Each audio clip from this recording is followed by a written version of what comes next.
Tuhanmu tidak meninggalkanmu hai Muhammad dan tidak benci padamu. Pada saat wahyu terputus 6 bulan itu, Allah nggak benci padamu hai Muhammad. Ada hikmah-hikmah di situ.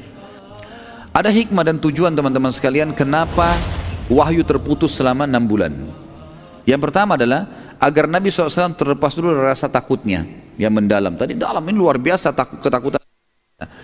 Setelah bertemu dengan Jibril AS dengan poster asli sebagai malaikat, itu yang pertama, hilangkan rasa takutnya dulu.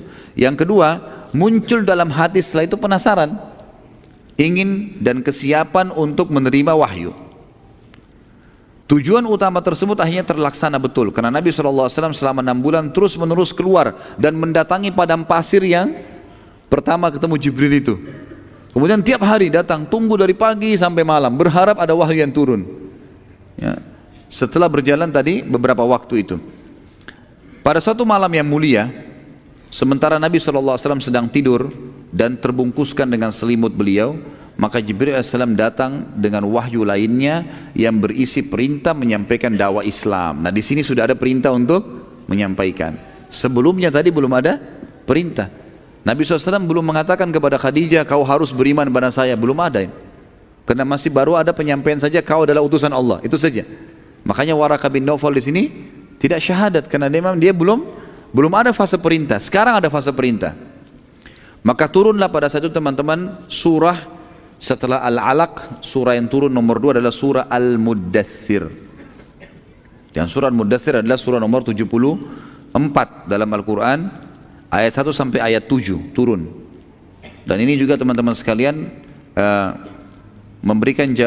saya berikan jawaban tentang kalau ada pertanyaan, Ustadz kenapa Al-Quran 30 juz, surah pertama Al-Fatihah, surah kedua Al-Baqarah, surah ketiga Al-Imran, seterusnya 114 An-Nas, sementara di dalam juz 29 dan juz 30 rata-rata surah-surah Makkiyah itu turunnya di awal-awal di Mekah. Kenapa ditaruh di akhir-akhir? Siapa yang menaruhnya? Maka jawabannya adalah Nabi SAW yang menaruhnya, dan ini perintah dari Allah. Jadi kadang-kadang ada 2 ayat, 3 ayat turun, lalu Nabi mengatakan letakkan ini di surah ini nomor ayat sekian. Sampai surah Al-Quran seperti kita sekarang. Surah Al-Muddathir surah nomor 74. Di akhir surah juz 29, tapi turun di awal. Surah kedua turun setelah surah Al-Alaq. A'udzu billahi minasyaitonir rajim. Ya ayyuhal muddathir kum fa'anzir wa rabbaka fakabbir wa thiyabaka fatahhir warrujza fahjur wala tamnun tastakthir walirabbika fasbir. Hai orang yang berkemul atau berselimut, bangunlah lalu berikan peringatan, dan Tuhanmu agungkanlah, pakaianmu bersihkanlah, perbuatan dosa jauhi dan tinggalkan, dan jangan kamu memberi dengan maksud memperoleh balasan yang lebih banyak, dan untuk memenuhi perintah Tuhanmu bersabarlah. Artinya sekarang sudah ada perintah loh ya, apapun yang sekarang disampaikan oleh Jibril setelah ayat ini, sampaikan kepada orang-orang. Seperti itulah ya. Dan perintah-perintah yang agung pertama adalah agungkan Tuhanmu, maksudnya ya, kamu harus menyampaikan dan merasa mengetahui ini adalah kebenaran. Lalu selalu bersihkan pakaianmu, kata sebagian ulama adalah suci dari najis ya, bersih. Kemudian juga dikatakan perbuatan dosa, apapun pelanggaran-pelanggaran yang sudah disampaikan oleh Jibril nanti ini, masalah yang haram jangan lagi ada yang terjerumus dalamnya, seperti itulah.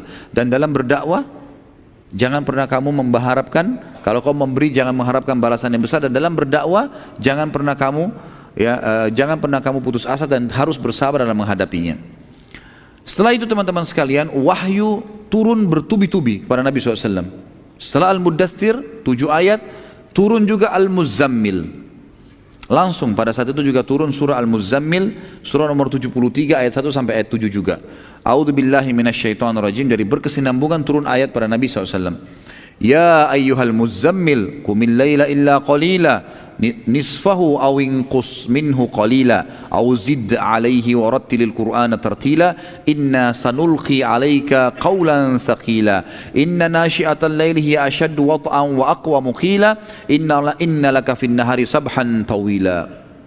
Hai orang yang berselimut, hai Muhammad, bangunlah untuk sholat di malam hari. Dan ini perintah pertama sholat, dan hanya ada sholat tahajud. Belum ada sholat wajib pada saat itu, belum ada sholat 5 waktu, dan sebagian ulama mengatakan sholat ini diwajibkan oleh Allah untuk Nabi Muhammad SAW saja.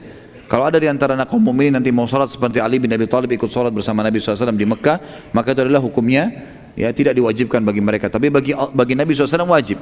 Allah mengatakan bangunlah, perintah fi'lul amr, dan sholatlah di malam hari. Kecuali sedikit darinya, yaitu 1/2 atau kurangi dari 1/2 itu.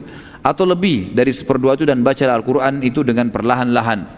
Sesungguhnya kami akan menurunkan kepadamu perkara yang berat. Ini akan ada banyak hukum-hukum. Maka kau harus sekarang kuatkan dirimu dengan menjalin hubungan yang baik dengan Sang Pencipta. Sesungguhnya bangun di malam hari lebih tepat untuk khusyuk, dan bacaan di waktu itu lebih berkesan. Sesungguhnya kamu di siang hari memiliki urusan yang banyak yang kamu akan membutuhkan Al-Quran. Hari ketiga teman-teman, turun langsung surah Ad-Duha. Bertubi-tubi turun Al-Quran. Al-Muddathir, Al-Muzammil, lalu turun Ad-Duha. Ad-Duha surah nomor 93. Lengkap 11 ayat turun. A'udzu billahi minasyaitonir rajim, wad-duha wal-laili idza saja ma wadda'aka rabbuka wa ma qala walal akhiratu khairul laka minal ula wala sawfa yu'tika rabbuka fatardha alam yajidka yatiman fa'awa wa wajadaka dhallan fahada wa wajadaka 'ailan fa'agna fa'amal yatima fala takhar wa ammas sa'ila fala tanhar wa amma bi ni'mati rabbika fahaddits. Demi waktu matahari naik, waktu duha sudah datang, demi malam apabila telah sunyi. Maksudnya Allah mengatakan waktu duha dan waktu malam aku yang menciptakannya. Ini fakta kalau aku adalah pencipta. Tuhanmu tidak meninggalkanmu hai Muhammad dan tidak benci padamu. Pada saat wahyu terputus 6 bulan itu, Allah enggak benci padamu hai Muhammad. Ada hikmah-hikmah di situ. Dan sungguhnya hari kemudian, hari kiamat, di akhirat nanti balasan lebih baik daripada sekarang permulaan di dunia. Surga lebih baik daripada dunia. Dan kelak Tuhanmu pasti akan memberikan kepadamu karunia yang hatimu akan puas. Dakwakan saja ini, kau akan diberikan kemenangan, diberikan kebahagiaan dunia dan akhirat. Bukankah Dia Allah telah mendapatimu dalam keadaan seorang yatim hai Muhammad? Jadi Nabi SAW keadaan yatim, ayahnya meninggal pada saat dia 6 bulan di rahim ibunya. Lalu Dia melindungimu hai Muhammad. Bukankah Dia mendapatimu sebagai seorang yang bingung, lalu Dia memberikan petunjuk? Kamu tidak tahu, lalu Allah berikan petunjuk. Bukankah Dia mendapatimu sebagai seseorang yang punya kekurangan, pernah ada fase kehidupan miskin, lalu Dia memberikan kelebihan, kecukupan, berdagang, punya ilmu, akhirnya menikah dan seterusnya. Sebab itu terhadap anak yatim janganlah kamu melakukan sewenang-wenang, bantu mereka karena kau juga pernah rasakan yatim itu. Dan terhadap orang yang minta-minta jangan kamu menghardiknya, dan terhadap nikmat Tuhanmu hendaklah kamu syiarkan. Allahu a'lam.